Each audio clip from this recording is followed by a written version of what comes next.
My name is Adam Johnson. I guess I'm a senior, yeah. I'm graduating in 21 days. I'm an English major. So how long have you been tutoring? I've been tutoring for a year and a half. Okay, so my name is Courtney Derschweiler. I am an English major, and I've been working at the center for 1 full year, so I started last fall. My name is Doug Payton. My major is English with an emphasis in creative writing, and I've been tutoring as my second semester tutoring. My name is Julian Eaton. I've been tutoring here for 2 years now, and my major is English. I had lots of apprehension when I first started tutoring. Just like with anything else, you're going to question your abilities, something I hadn't done before. So while I thought I was becoming a better writer, I had lots of anxiety, if you will, about tutoring and being good at that. Yeah, I think I was worried that I wouldn't know enough about tutoring once I had my first session, and I think that might be a common concern with people as they're starting something like this, unless they've had some previous experience or something doing it. But I taught some lessons, like some individual one-on-one lessons with people, so I had some of those skills, but overall about tutoring writing, I hadn't done anything like it before. So I was nervous, I could say, about sitting down and like feeling like I wouldn't know what to say, or maybe someone would have a paper that like I wouldn't know like how to fix it, right, or what advice to offer them. I was worried they may not like what I had to say about it, and that they would disagree with me, and I would have to like smooth that out with them. So there was a lot of nervousness, I think, in the beginning, having not had experience with it, and we were taking the seminar class at the same time. So it was like trying to take what I was learning from that and directly apply it to my sessions. I think when I first started, I definitely did. I was not sure really how it was going to work, I guess. I just wasn't really sure if I really knew enough to feel like I was actually going to be doing what I needed to do for a student. Like, one of the main worries when I first started out was being able to giving value to my own opinion, or being afraid that I was going to steer a student the wrong way during a session, things that I thought might work might end up hurting them. But I found that a lot that was helped out by making sure to reference the prompt if there was one given, to make sure that if I was ever afraid that I wasn't steering them the right way, that I should just reference the prompt to make sure that they're hitting those main points. And also to make sure I obviously can't give the final say on a paper, and you have to make sure they know that, so they should, if there is time, hopefully the student comes in early enough that they can, contact the professor if there's still confusion over assignment, because that seems to be a lot. Like just earlier today, I was helping Tiana with a session where a student was really confused over the prompt of their assignment. I didn't know, they had the sheet, but they still were confused by it, and I was also admittedly a little confused by the way it was phrased on the sheet. But I didn't know how long the student had till they needed to finish it, because otherwise if I did and they had enough time, I would say just contact your professor to make sure that you are not confused over this. The problems that I had at the beginning oftentimes were giving too much information. I felt like I needed to fix the paper myself, if you will. I needed to come up with ideas. There were times I read a couple where I thought, okay, I need to know this information. I should have helped them more. And that's not our job. I'm not here to do research for anybody's paper. And once I got more familiar with that and became comfortable, it was a little easier to deal with, if you will. In the first semester, at least in the beginning of the first semester, a couple of my first tutorial sessions were very slow to start. And I had kind of a rough time getting students to interact with me. And I think that was a really good learning opportunity for me, because it was a good way to kind of remind myself that it's my job as a tutor to open a student up, to make them feel comfortable enough to actually talk to me in a session, rather than just sit there and look at the paper and cross their arms and be uncomfortable. So I think that was one of the really important lessons I first learned, is just kind of the importance of smiling and welcoming people in and sitting down and having a little chat with them before just jumping into a paper. First tutorial session was like I wasn't supposed to sit by myself and have a session, but what ended up happening was the person at the time that was in the office had been called away. The essay was also called away, and the tutor that was I was apprenticing had also left at that moment. So I was actually completely alone in the center at that moment when the first person did a walk-in, and so they walked directly into the back because there was no one at the front desk for that minute. And they were like, I want to get tutored. And so I was like, okay, sit down. And we jumped right into it. And something about that kind of hazing moment of just like, there was no pageantry of like getting started. It was like, just sit down. And I introduced myself and they got their paper out. I asked them, you know, what the paper was about and we started talking about it. And, you know, obviously later, once I learned more about it, I learned some more steps into jumping into the session. Like, I didn't ask when it was due, I didn't ask to see the prompt, I just jumped in, and by the end of it I realized I don't think they had a clear understanding of what they were supposed to be doing, and I also found out that it was due like a few hours later. And so I had spent a lot of time in the beginning talking about things that probably weren't important. So it was like a big learning experience, you know, and the session that I had right after that, which was my first proper, like, I'm supposed to be doing my own session, turned into one of those grammar sessions where we were focusing on comma splices and stuff like that. And I think he really wanted me to just fix his paper for a grade. So that was also a good learning experience because it taught me that my job sitting there wasn't to try and make this paper get an A. It was about, you know, helping this person not only feel better about their writing process and about the work they've done, but hopefully take something away that they could apply to their next time sitting down writing or perhaps the next revision of that paper. So yeah, both of those experiences were right in the beginning and they were both good learning experiences. When I first started, something that I probably would have liked to have known is that it's okay to not know. And that it's totally like, I think I was always afraid that a student was going to be like, oh, you don't know the answer, well, who are you to tell me? But I think after working with students for so long, you just get a sense that they're here to learn, and if you don't know and if you also have to learn something with them, they're not going to think any less of you as a tutor.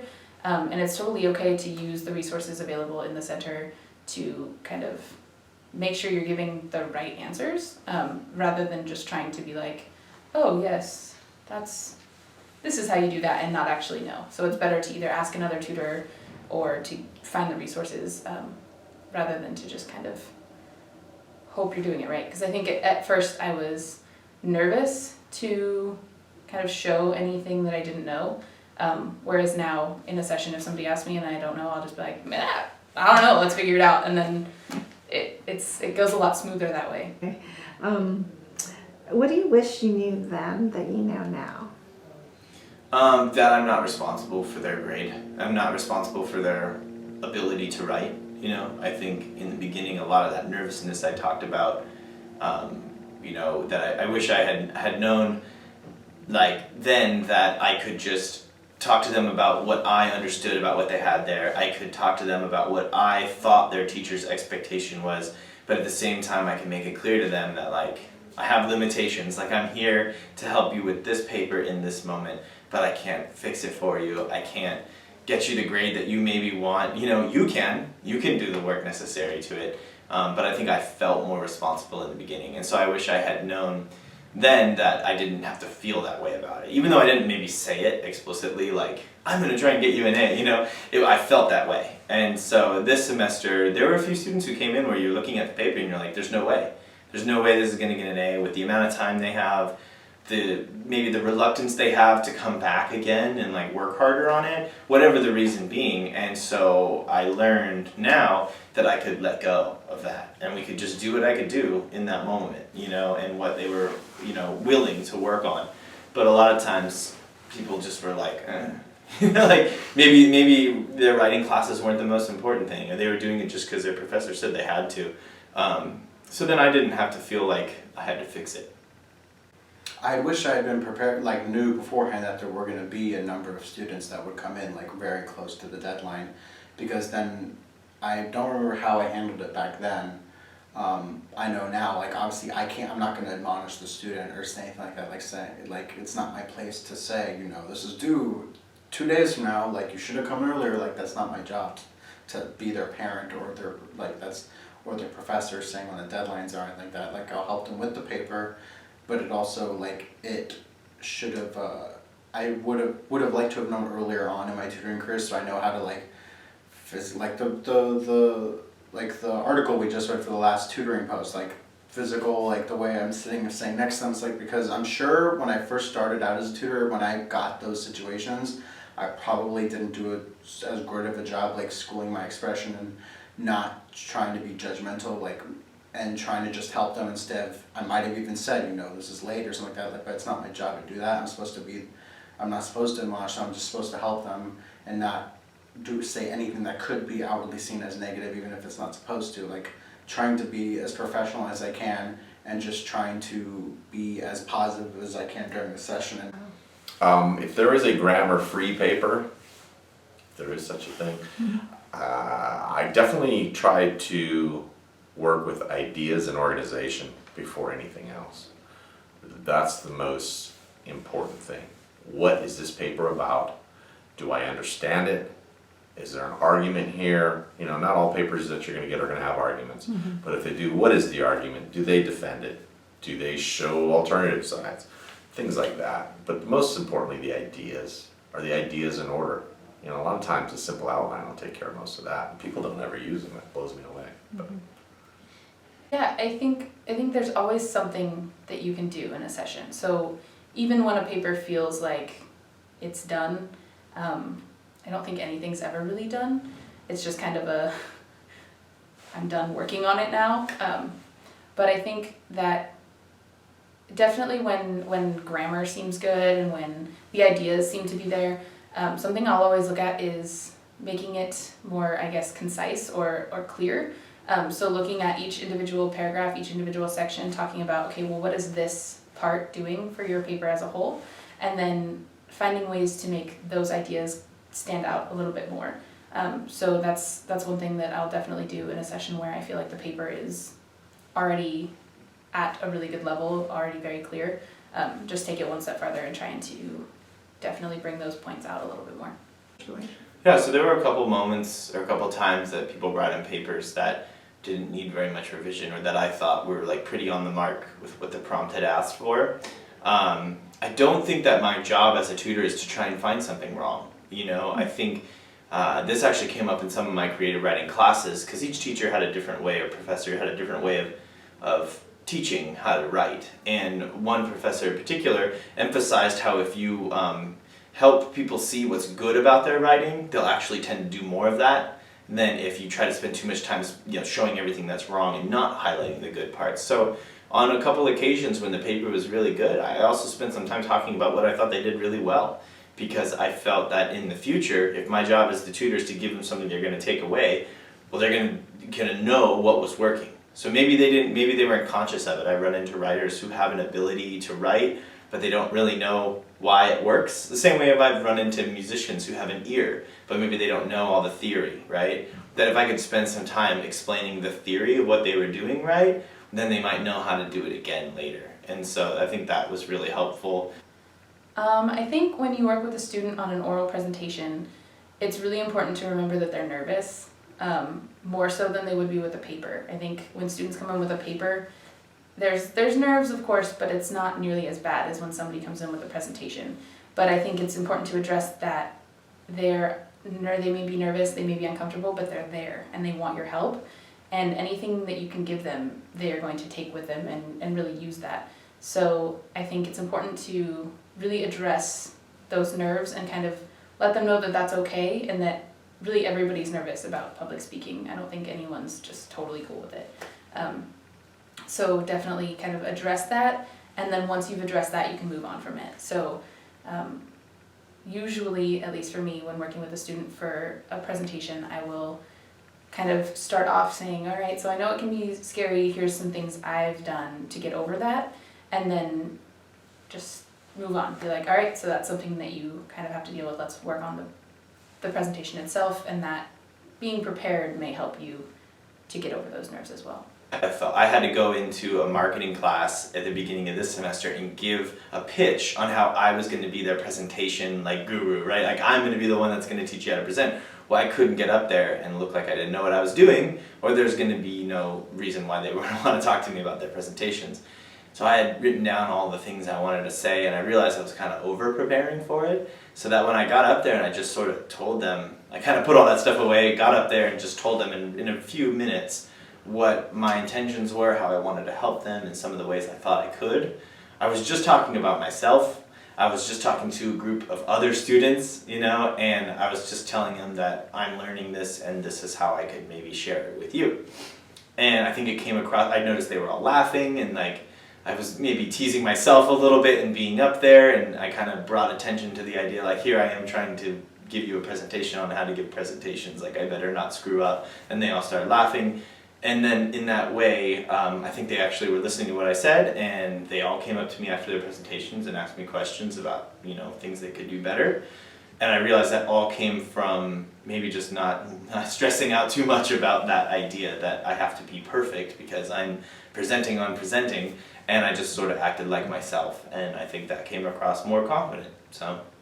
Okay, so the 2-minute pitch or 3-minute pitch is just a real quick opportunity to talk to a class of students and explain what our center is, what it does, and kind of how it functions. I know when I first started, I had a pitch and I didn't feel like I knew really the information that I was supposed to be giving out, and so I talked to current tutor, previous tutors, and kind of found out the best way to do that, the best way to approach it. And my first couple were a little rough. I didn't always feel super confident coming out of them, but by the third one, I was like, I got this. So it's a lot of kind of explaining what we offer as a center. We offer tutoring in writing, in oral presentations, in different things like that. We offer workshops, we offer whatever. But it's really important to kind of cater the pitch to the class that you are in. So if you're in a freshman comp class, you really need to focus on what we offer in terms of getting people ready for portfolios and working on tutoring writing. Whereas if you're in a university 100 course and you're giving this pitch, you need to kind of cover it all. You need to tell them everything that we do because at some point they may need any of those resources. So I think in terms of the 2-minute pitch, that's probably the most important, is just making it specific to the course that you're actually pitching in. Giving those quick pitches. So make sure you get all the pertinent information out there. Probably the number one question I always heard was, where is it? You know, and it can be a little confusing when you try to describe it to someone. So think about how you would describe how to find the Writing Multiliteracy Center before you're up there and someone asks you. Because I think the first time I was like prepared to draw a map because I felt like I wasn't sure how to describe where to go. And also, like, if you do know, like, if you have the information, like what hours are, you know, the possible ways to make your own, you know, appointments, that you can do it online or you can call the number. So that way you have all like the really basic information in it. And then when it comes to talking about what we can do at the center, it was hard at the beginning because I was still learning what we were doing at the center. So at first you're probably only going to think about what you feel you can do at the center. But when you start to get to know the other tutors and see all the different kind of things that they do, you'll feel more confident in saying what kind of things we can help students with. You know, we talk about like the negative bell curve of people's attention spans. So if you spend too much time talking about all those things, you might start losing their attention. That, you know, the reason I think it's a short pitch is so that we can keep their attention and let them know very quickly what we can do and how they can access our services.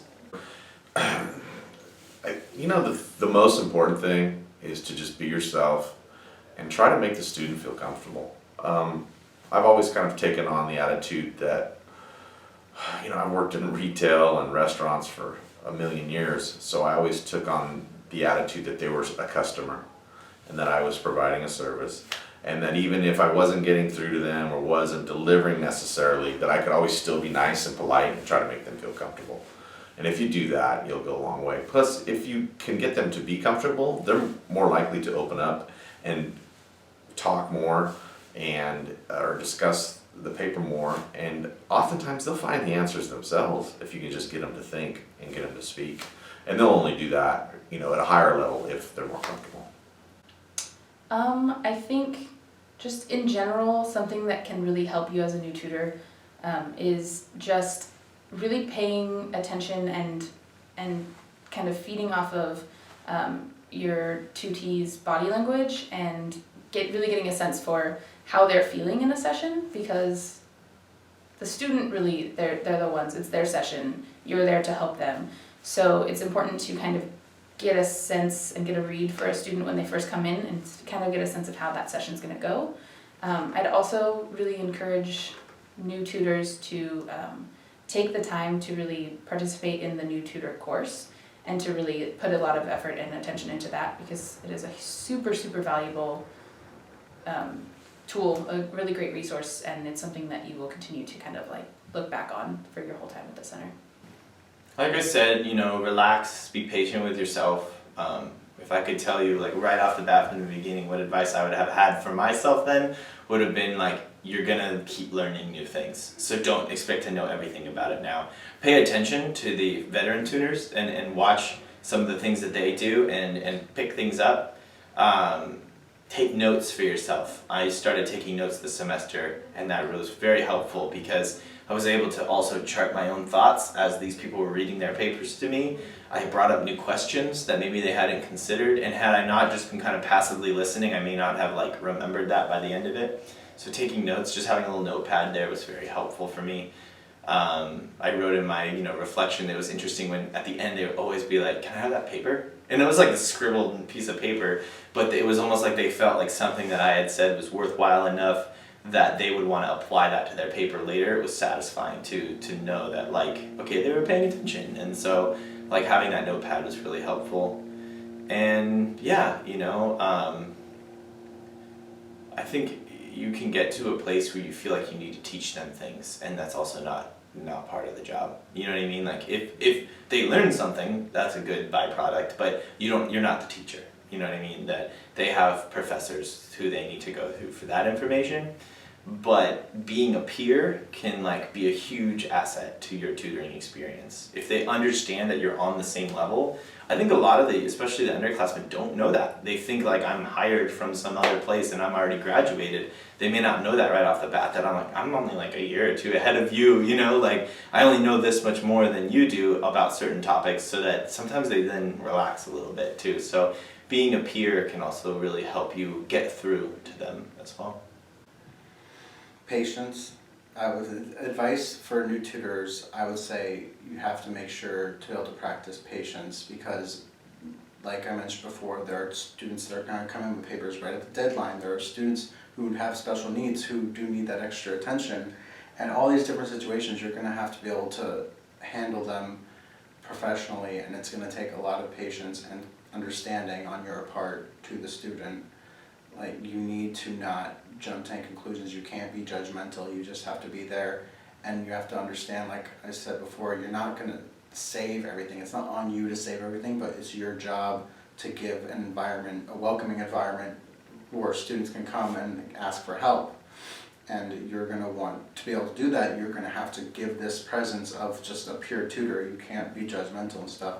And yes, there are going to be a lot of frustrating sessions for one reason or another, but you need to understand that it's just part of the job, and it is going to be tough, but that's all you can do is just be patient and try to not show your frustration if there is any to the student, and just try to be as understanding as you can, and just try to be as patient as you can, and and make sure that they leave with at least some better understanding of what they came in with. So what was your experience like as a communication fellow? What is a communication fellow? Or at least for your class, what did you do? For this class, I watched some presentations, I filmed some presentations. I had a chance to talk more with the groups in the actual class time that I filmed it in, and I think the intention was that they were going to come to me in the center and we would talk about the filmed presentations as well. I just had one of those sessions today where we did talk about it. I don't know whether or not some of the other students will show up this week. I hope they do, because I think this is when they were supposed to, and we'll talk about it. But I think because it's the nature of it being a pilot program, there's some kinks in getting that communication going, also between the professor and finding where my place fits in with their curriculum and their syllabus of what they've been trying to do. But at the same time, I mean, I think it was just helpful to have another set of eyes that were watching them do their presentations, had some feedback, and even like the minor amount of training that I had had through our own tutoring seminar was more than I think some of them had had. So I did have some new information to present to them. Particularly one that we joke about in the center was T-Rex arms, where people are kind of standing like this. I kind of explained how it can be construed as like a blocking mechanism between you and the audience, and how common it is that people are standing there like this or doing these small hand gestures. And it was interesting because as we watched the video, when it became their turn, they were all doing it, and they were laughing about it. But then I said, now watch, it goes to the question and answer portion, and everyone relaxed because now we're just talking to classmates. It's not a presentation anymore. And I was like, look at all your body language now. Like if you can bring this to the table from the beginning of the presentation. So that amount of awareness, I think, coming from a peer is very helpful. I think when the teacher or professor is telling you that, you're just, I don't know, maybe more self-critical. Maybe there's some like discomfort sometimes that students have talking to their professors because they can be intimidating. They're really smart people who have a lot to say about stuff that they know. It can be intimidating just to communicate with them sometimes. So again, talking to a peer can be a little bit more casual and relaxing. That again, just like a writing session, you hope they take something away from that. So I feel like my job as a communication fellow was to be an in-class tutor, but maybe not for writing, it was for oral presentations. My experience has helped me become a better writer, I believe. I still got a lot of crap that I have to get out when I write, just like anybody else is good. But it's definitely helped me hone it and streamline my writing a little more to be more specific. Once you start teaching how to write, your writing will improve as well. I've noticed a ton. Plus, my appetite, my curiosity is increased. I bug my teachers now, my professors, for little tips and hints that I can pass along, and they in turn, I apply those in turn to my papers as well. From my experience as a tutor, I've definitely started to look at papers differently, from a different perspective than as I did when I was just a student. Like we talked about earlier, I looked sometimes when I was younger and I would see what fits the requirements, but then like besides that, what really makes this paper worth something to like look at. What are really the professors looking for besides just what it says on the prompt in the papers? Like I've been able to kind of look now from both a professor's standpoint and from a student's standpoint where that middle ground is. I just think that something to remember and something for new tutors to acknowledge is just that this is as much a learning process for you as it is for a student coming into the center. Don't be intimidated by the amount of stuff that there may be to learn. I think it's really important to just kind of go with it, and you're going to be learning the whole time, but that's the things that you're learning in this position are things you're going to take with you.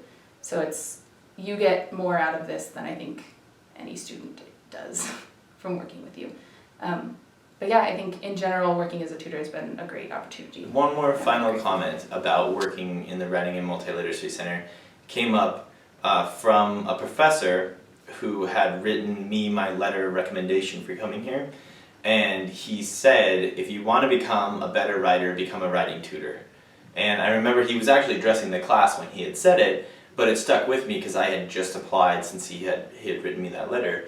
And of all the other things that did come true, that was one that really prominently came true for me in the last year. And I think if you're, of any major, it doesn't really matter if you're an English with creative writing major, you could be a psychology student or a business student who wants to learn how to communicate better, either spoken word or written word. This job has helped me tremendously. Even in collaboration with the classes I've taken, the experience of looking over other people's papers over and over again and learning a lot of the mechanics has then made it so much easier for me to convey my ideas in writing and in speech too.